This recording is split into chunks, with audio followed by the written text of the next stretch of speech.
How's everybody doing today? My name is Tracy Thomas, and I'm here with Rev Talks from Rev Marketing with Dr. Moody, and we're here to talk about 6 really big hacks that you can do on your website, what you can analyze your website with, what you can look at your website, and how you can do it to drive your site to that next level and to generate leads.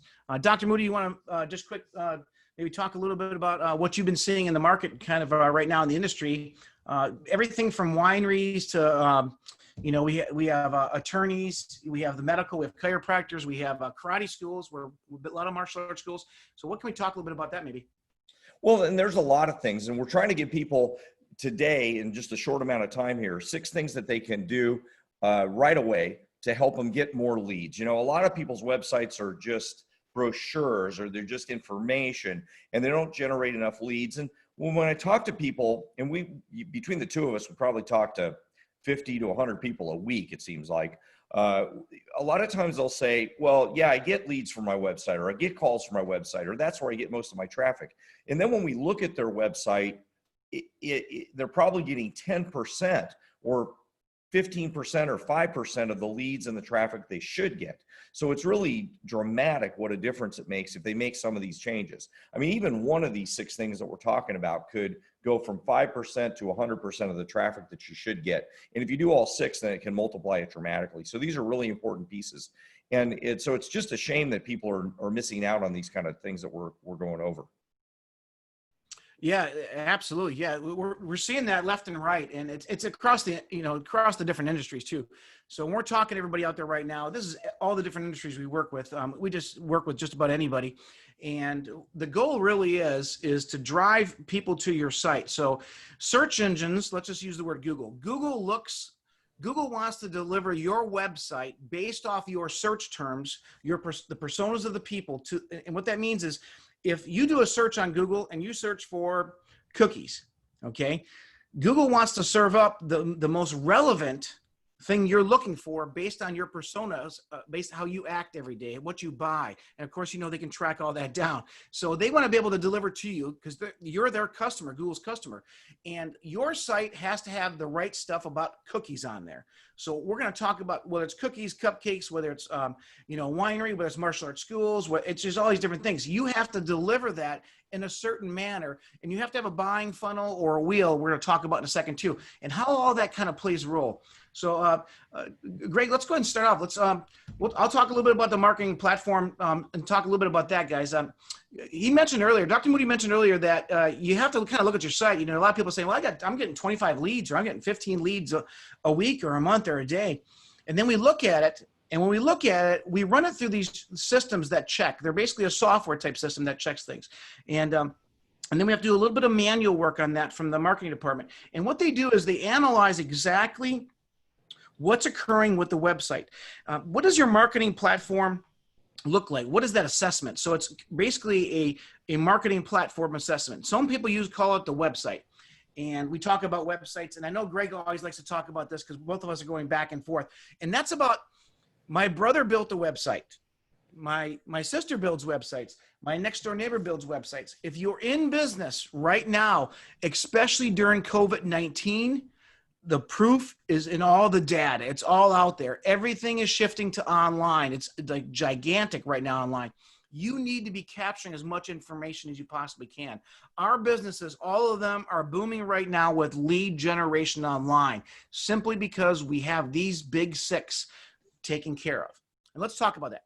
Well, search engines. Yeah, if I could add something too. A lot of people have called us saying, hey, during COVID, they're getting less traffic, and our customers are typically getting a lot more traffic. There's a lot more people obviously searching on the internet. In fact, we were just talking the other day about how we found out about data limits on home internet use. The people didn't even realize they were bumping up against their data limits because people are searching so much more or using the internet so much more now. So this has got to be a big part of what you're doing. If you're not getting more traffic now from your lead generation, then that's a good indicator that your website's not performing right. But so a marketing platform is your website plus lead generation focus, meaning some stuff we're going to talk about later, plus the content that's got to keep changing. and has to be relevant, as Tracy's talking about, and a lot more things. It's not just a website. And we see so frequently, as he said, that you're getting traffic. Well, of course you're getting traffic. I mean, if you hand out a bunch of flyers and it has your website address on it, they'll type in your website address and, fill out a form or call you. But that doesn't really mean anything. What we really are worried about is, it's like you're having a bucket, but there's a bunch of holes in your bucket because your website isn't designed right. And so that's what is important, that it scores high with the search engines. So what we would do with our clients is we'll send it to our technical team, and then they'll do a really thorough analysis to make sure we look for all the different places that you're not scoring well. Sorry for interrupting you. No, that's awesome. Yeah. So really, it's exactly what you said, though, really. So that assessment's a key indicator first. That's the very first step you want to do. And the difference is what Greg was talking about, is a website versus a marketing platform. We don't build websites. So when we talk to people, they're like, well, you really do build websites. Well, it's a website, yes, but it is a marketing platform. It's designed with an intent. And the intent is not just to say, hey, I'm online. Okay. It's not the website that's on page 10, because you guys know, if organically, you need to be on page 1, not counting about the paid ads, the first few ads up above and the ones down below. Then you have Google My Business next. Okay. Or Google Places, all these different things, Google Maps, you've heard of all these different terms. Okay. Then you have the organic ranking. We're seeing most of our competitors' sites, their Facebook pages are outperforming their website. That shouldn't be happening. Now, there's a lot of key players in there that play things that play a role. And these big 6 are just a few of them that we want to talk about. And the next one we're going to talk about right now is, how do I drive people, as Greg's drawing right there, how do we drive people to that organic ranking? How do we get people there? Well, we need fresh content. We need to be growing our website. Do you mean I got to pay a marketing company to keep growing the website every month and, writing articles? Well, you could even do it yourself. It doesn't matter. Some people, I would say we probably have like a 70-30 of our clients do it on their own. 70% of the clients have us do it, because we can search engine optimize it and make sure it's content that's relevant to the personas of the people that are searching in their area. For instance, Greg is in Phoenix. I'm in Virginia Beach. If I sell cookies, if I sell wine, how people search for wine in Virginia Beach could slightly be different than how people search for it in Phoenix. And thereby, based on nationality, different nationalities, people reading left to right, right to left, wherever, all these different things, how they flow through it. So all that plays a large role in a buying funnel, which we'll talk about later. So what you want to do is, in your blog, you want to have content, fresh content. Your blog can actually have some images, and they're all tagged on the website. So every time you blog, okay, that means a blog is a place for you to post on your website. And every time you do that, you post this content or copy, if you will, on a website. What you're doing is, Google's like, okay, wait, I have a bunch of people coming. I have a bunch of information being put on this website now. I like this, and I'm going to deliver this to my people that are searching for cookies, wine, karate, whatever that looks like. Yeah, and I would say that if you don't have, one thing to do here, we really hit 2 big things. Number one, if you don't know what your website scores, and this is related with how Google scores your website and how some other technical assessments score your website. And if you don't even know what we're talking about, I don't know what my website scores, then you're probably in trouble here in number one. Number two is, if you don't have a blog on your website, number one, you're in trouble. And number two, if you're not using it regularly, at least once a month. That we tell people that just so they do a minimum, but we'd like you to do it on a weekly basis or even more frequently. And when we work with our clients to help them, if you're going to write it yourself, we help you learn to do it in a way that'll probably take you 5 or 10 minutes. It's not a big commitment of time, but it has to be done. And the ones that have us do it, it's not that expensive, and we do it professionally so that it's going to be done in a way that works with the customer persona, as Tracy said. That's what's really important. Hopefully you can see that on the screen. So that's what's going to be really important to get more traffic, because as he's saying, Google has to see that your website is growing and there's more information out there, versus I built my website a year ago and it hasn't changed at all. Well, your ranking's going to drop in this ranking. So if this is a Google search, this is what you typically are going to see, and you have to be ranked here, which also helps these other ads or in these other areas as well. Yeah, and you know, when we're talking about this right now, so what he was saying is, we just, before we go into this next case, I just want to make sure you guys are really understanding. Think of this right here. Think of this beautiful car, whatever your vision of a beautiful car is, whether it's it could be an SUV, it could be a, you know, whatever you want, a 4x4 car, a race car, a sports car, a Porsche, whatever that looks like. Think of that car and how nice it looks without an engine. That is what a website typically is. A marketing platform has a drivetrain. It has an engine, it has power behind it, driving people to the website, attracting people to the website, and also some different linking and things. And most people, what we see right now is most people have what we call a website. We can analyze it right now. The marketing effectiveness score comes back like at a 30. Ours come like at 80 to 90% right out of the box. That's not even, Google has not even totally crawled the website yet. So once that takes place, we know that those scores go up higher. But moving on to the next, we have two more that we're going to cover this next slide. Oh, good. Yes, move on to this. This one's a big one on generating more traffic to the site. The next ones are going to be talking about, once the traffic gets there, turning that into actual leads, so that will turn into high quality members. So think about this part here as getting more people to come to your site and getting Google to find your site in a better way. Google or Yahoo or Bing, it doesn't really matter, but it's, you know, we're worried about Google. Yeah. So, okay, these two. Yeah, so you have what's called a buying funnel or a wheel. The wheel is the current term, but there's so many different terms out there. But for you guys, so it's not too technical for you. Basically, it's how, when people land on a website, how they flow through your page. For instance, what percentage of people right now with your marketing company or your website company, okay, a website company is not going to be able to give you this information, probably, okay? A marketing or digital agency like ourselves, we're a digital agency, we'll be able to provide you this information. How many people only get to the very top and then bounce off your website and go on? How many people actually going to the bottom? How many people are you engaging time on site and get them to drive to the bottom of that longer page, if you will, on your website, which they're more apt to buy at that point? And that's what we want to talk about, the buying funnel. A lot of times what we see is this nice video up top, up front, but it's really, it doesn't, what's it telling you to do? It doesn't tell you to do anything. It doesn't tell you what the action is to be. Actually, it doesn't even tell the story of the company, because a lot of times what we find out is somebody's very passionate about something. It could be wine tasting. You're very passionate about your wine. And you know, when we talk to you about your wine, you know, Greg and I are both very passionate about wine. I travel around the world going to wineries, and when we go there, what I love about it is just hearing the story. Okay, but sometimes the story that you're telling doesn't really resonate with the person that all they want to do is go to a wine tasting, or it could be something like going to a chiropractor or a doctor or a karate school. It just doesn't matter what it is.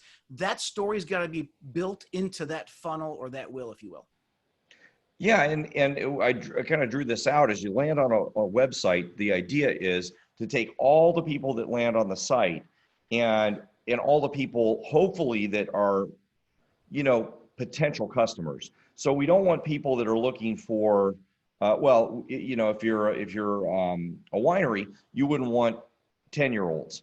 You know, so we wouldn't be putting content on there that would attract 10-year-olds. So assuming there are people that might be interested in wine, or at least of age, that would be drinking wine, then we would give them information and then get them to the point that we get to our second piece here, which is the call to action. So what we see on a lot of websites is there's not a very strong call to action. It might be get info. So get info is just like the most weak, lame call to action that you can possibly have. And what we'll see with a lot of, you know, business owners, winery owners, school owners, if they're in martial arts, or chiropractor, medical doctors, is they have on their website maybe get information or something very, very simple. And what then happens is that call to action is so weak that they'll get some leads, but then those leads become very low quality, because they didn't really invest anything in that call to action. So somewhere in the information, as they land on your page, if they follow down this path, and they need to have a call to action, it needs to be very obvious. So as Tracy's saying, if there's a video, then there should be some sort of way that they can respond to you, so that the video should talk about that way to respond. The video should say, hey, fill out our form so that you'll get whatever that offer is. If it's a winery, it might be, maybe they get a free tasting or $10 off on the package for a tasting package. in today's day and age that we ship to them. If it was a chiropractor, it might be something for their first visit so that they can, because that in medical cases, there's some specifics that we have to be able to follow that we make sure we follow. So there needs to be a reason that they fill out a form or call you. And that's very, very important on that front page. And all the information that they've given pushes them to take that action. And that's what this funnel means. It directs them. And then we can explain the wheel. The wheel concept that you'll hear in marketing a lot of times is that after they become customers, driving them around to becoming referrals as well. So they refer people, and then continuing to keep them as clients for a long time. But this much longer life cycle there. Yeah. So you have a longer life cycle, and we improve the life cycle of the client. But if we just think real quickly about that funnel concept, which probably more people know about, is have enough information, which again, usually people don't, so that it drives them to take advantage of the call to action. And it has to be a very specific one. It needs to be strong enough. And there should be a deadline on the call to action so that people want to take action now versus waiting and coming back later to your website. Yeah, and that's like a 30% increase right there. 30% increase just by having a timer on there. That's huge. So all of this detail that goes in there, we've proven it, and all the stuff that Greg was talking about right there is so important because you have to understand your website. If it's a website, we need to turn it to a marketing built platform that's built to drive leads, do sales, whatever. Everybody's different. Some people want to sell a membership on there. It could be a membership to a winery, it could be a membership to a shooting range. It could be I'm selling karate classes. It could be I'm just trying to get lead generation. What does that look like? That has to be mapped out prior to in a development plan, a marketing development plan that's based on how your site is built. Not call us. What does your website look like? We're going to build another one that looks just like it. Because everything he was talking about, Greg was just talking about, everything from the call to action and offer, understand this. Some people will tell us, well, they want a certain color on a website. They want their colors to be this on a website. Personally, I don't care what colors are on a website. I want colors that Google tells me performs best. So when Greg was talking about the call to action, the offer, when we talk about colors of buttons, if you look at Amazon, Groupon, some of the leading online sales companies that do the most online sales, look at their buttons. Look really closely. Do they shake a little bit sometimes? Are they orange color? All of the colors.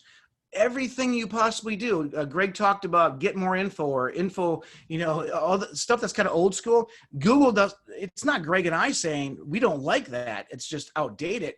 Google is telling us don't use that. Stop using it. We're seeing all these website companies building this stuff. And it's nothing bad about the website company whatsoever. They just don't know.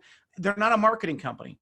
A marketing company or a digital agency, even above that, something like ourselves, a digital agency is aligning themselves to make sure we are saying this is exactly what has to occur because Google is telling us right now, your red button that you want is yielding 45% less traffic, people clicking on it because you didn't want the orange button like Amazon, or you didn't want the yellow button in this, whatever industry it is. So we have some different things we can work with in that area. And I'm going to leave it with the last three things before I let Greg finish here on this one.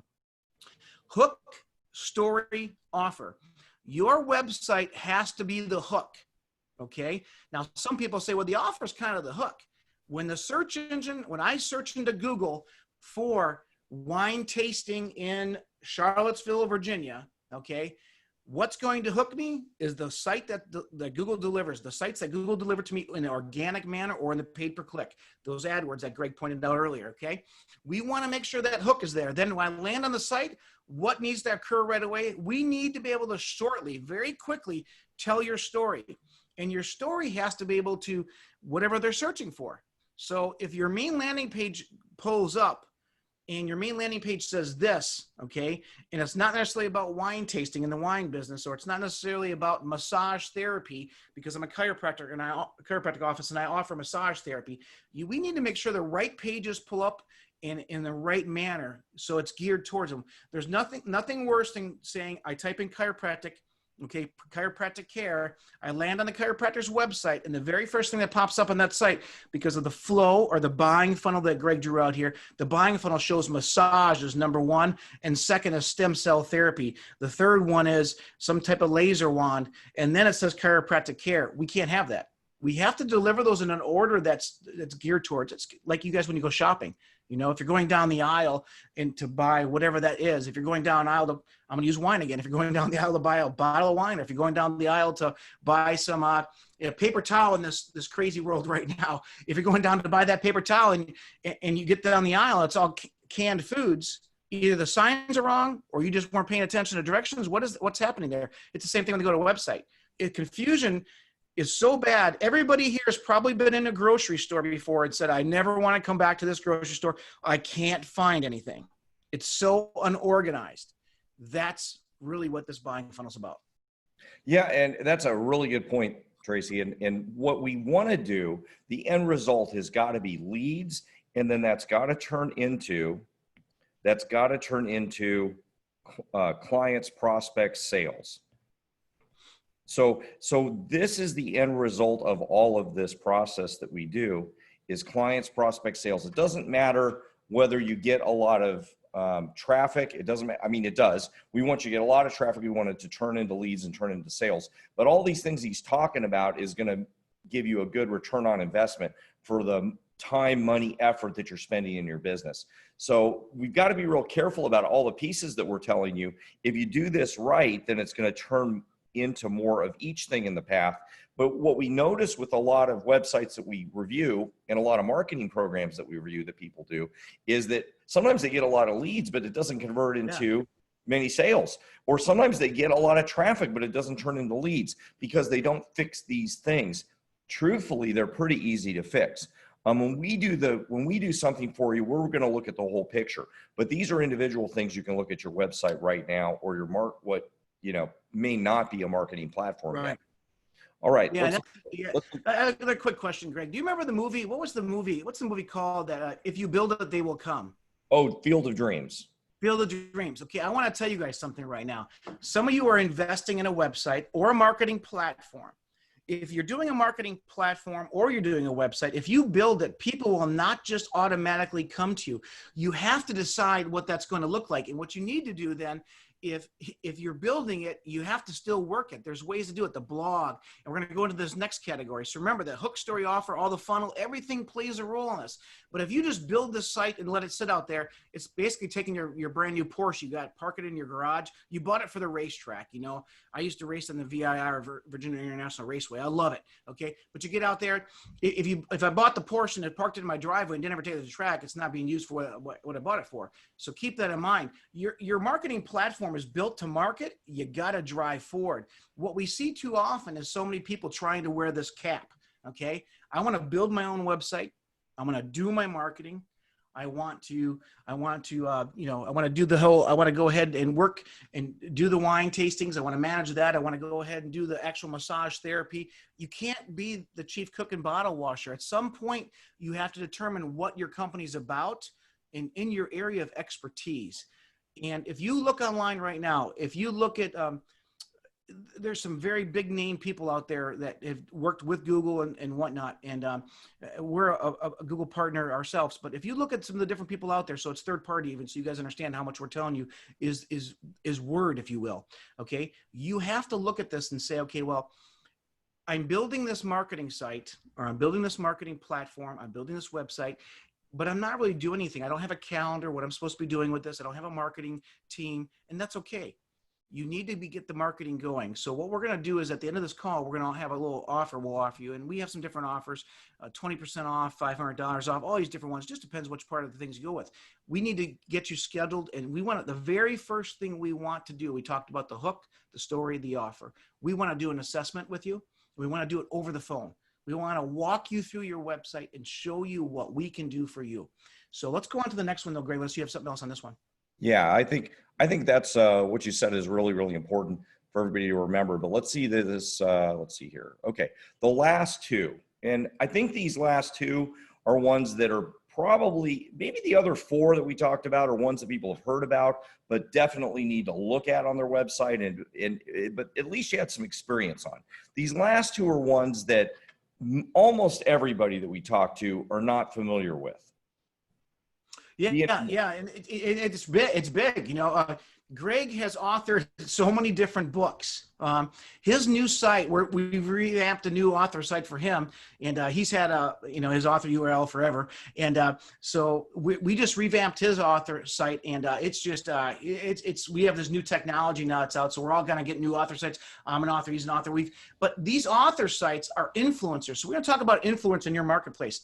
Who's an influence? Let's talk about.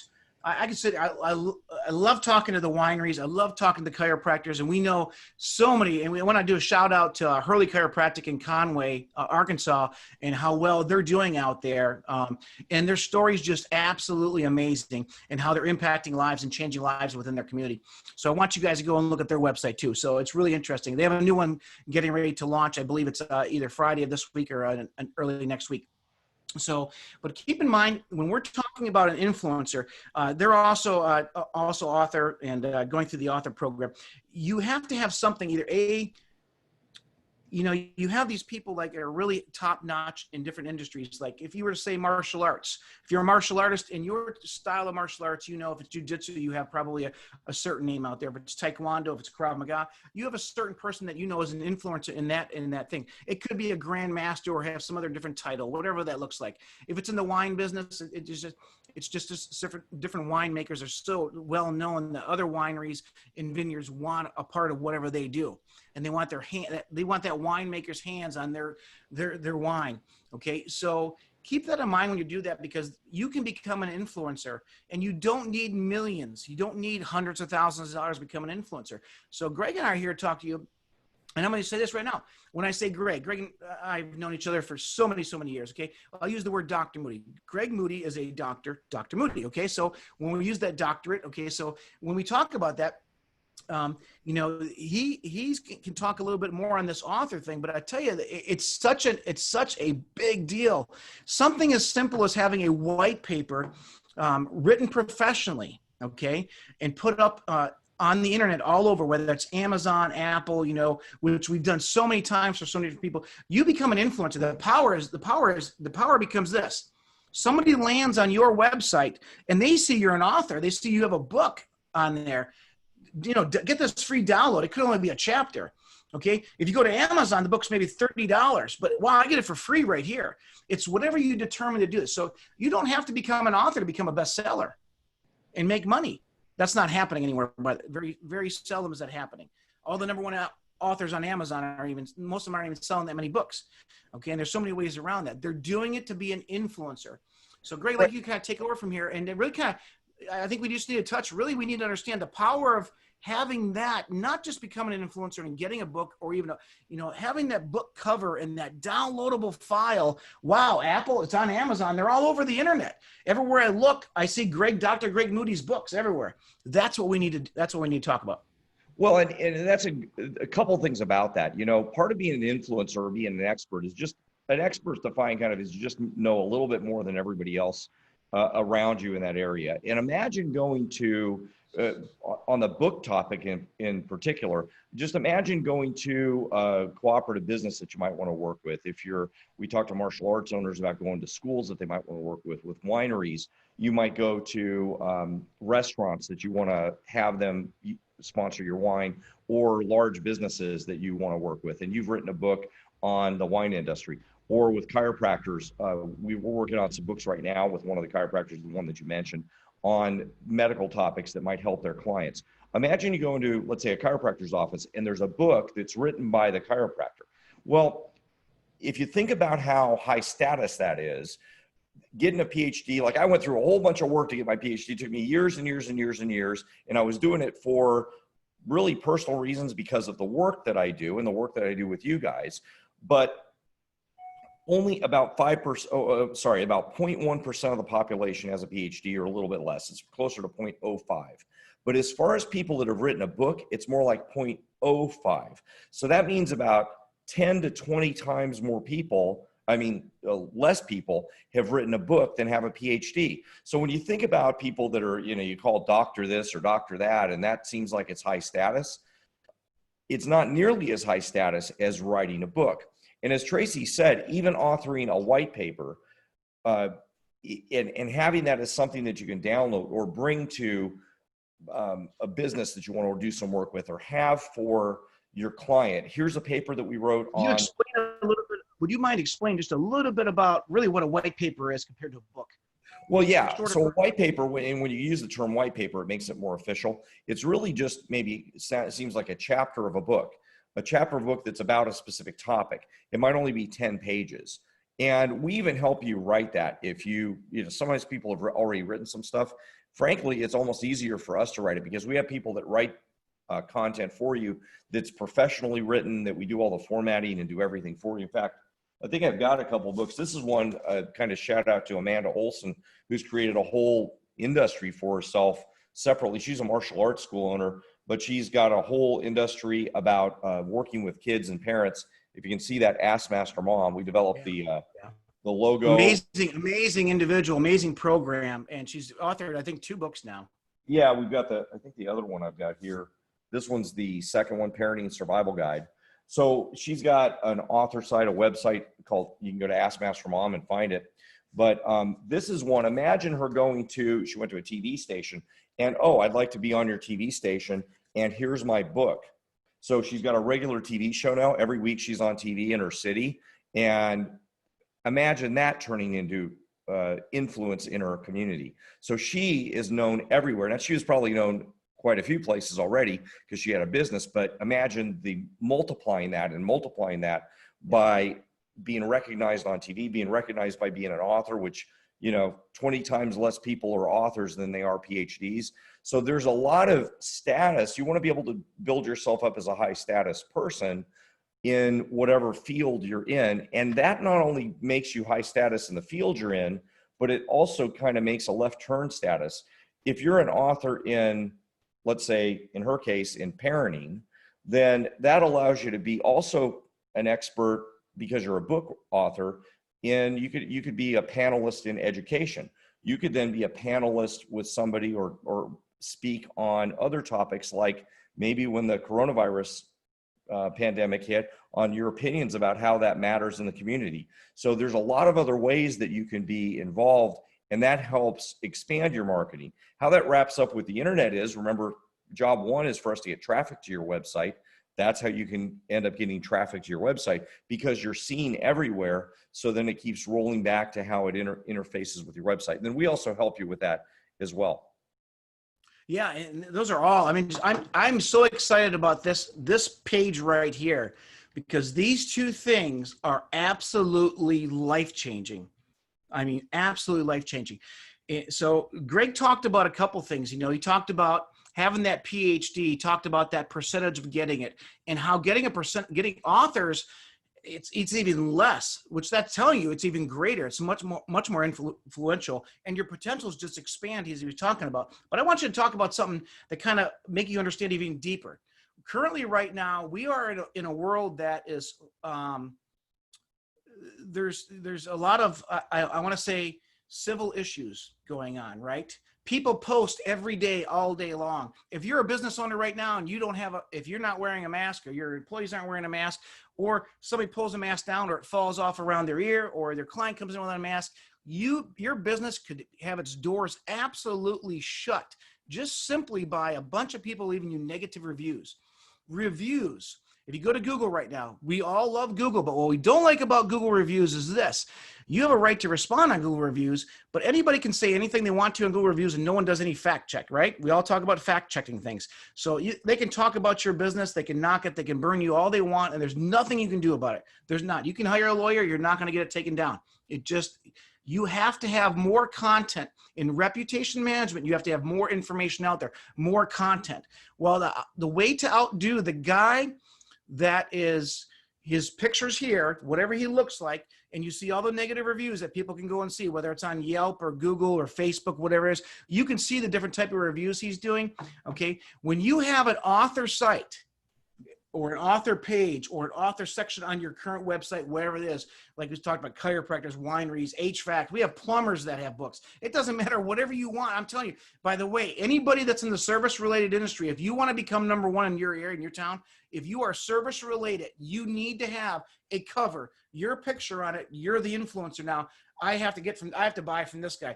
this guy has to fix my AC, because you need that really to do it. Because any of the reviews, you guys know, if you're in the service related industry, you're the top people that get the worst reviews in the market, in the anything online. You guys are always, you go ahead. Yeah, I mean, it's the world's best business card as far as a book, but then it expands into breaking that into pieces, and you can put that content all over. And I know we're over time right now, so we probably should talk a little bit about podcasting. Okay. Because that's the way to turn that book into content in video and audio. And Google ranks this higher than many, many other content areas. And people are just underusing it. The weird thing is people are underusing it, but I find it 10 times easier to put content out as a podcast like we're doing now than in any other format. Yes, yes. So here's the thing with podcasts. Here's number one thing we see wrong. Greg and I we've done a lot of research on this. We've had the marketing teams look at it. We've had the development team. And here's what we see, okay? The podcast issue is this. People have a podcast, but it's on Amazon. It's kept here. It's kept on Apple. It's kept different places. You're driving people to these other systems, which is really good, but you're not driving it to where you're not remember, you're not trying to sell your book. You're not trying to sell whatever you're trying to sell on the podcast. That's good if you do that. It's better to drive people to your website. So your website should have a podcast on it, and that should have what's called an RSS feed. That will feed to Apple, Amazon, everything else out there, and that attracts people back to your website. People are so much putting people out and pushing them to all these other different areas. Remember, the goal is to drive people to your website. The bigger your website becomes, just like an influencer, okay, with an author as a book, the bigger it becomes, the bigger you become, and the bigger Google says you're huge. Podcast, you have to have it. There is nothing better than a podcast right now on a website. Number one, if you can't talk on camera with a video because you don't feel comfortable like we're doing right here, then talk audio podcast right in the beginning. Get people, start telling your story. You will get followers. It's linked to your Facebook page. It's linked to Apple. Greg, I think Greg's is all set up on all of them. Apple, Amazon. It's super easy and it's super valuable. I mean, Apple just picks it up. You can find, one for my other businesses and everything else. So it's amazing. This is an incredible way. These last two multiply your effectiveness exponentially. Yeah.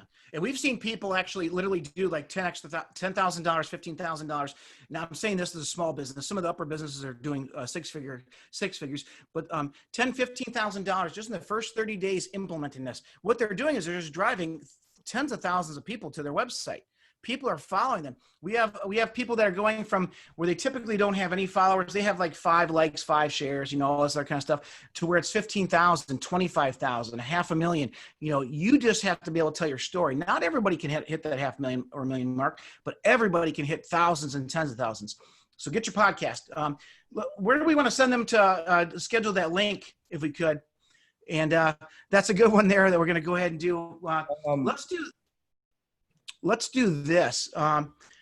Let's have them text. If they could, we could send them to. Yeah, they can text. They can text my number. So you can go to 602-734-5626. And that'll allow you to just text me your information and your name and your phone. Well, I'll have your phone number. Just text me your name and let me know that you'd like us to do a review, and we'll go back.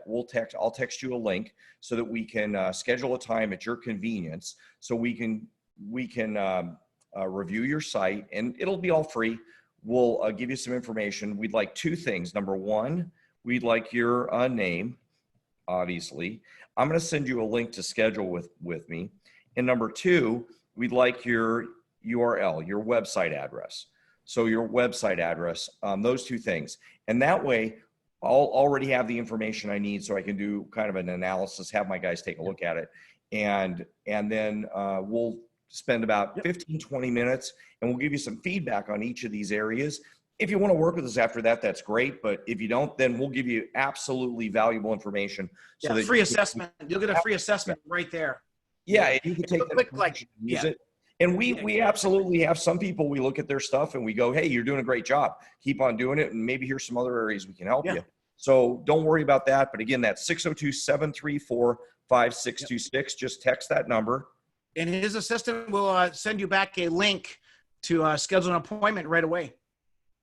You bet. So You can. Awesome. Okay. Hey, All right, guys. look forward to the next one. And Greg, appreciate it. And we'll see you sometime. We'll talk to you the next couple days here. Okay. See you later. Thanks a Take lot. care. Thanks, guys. Thanks.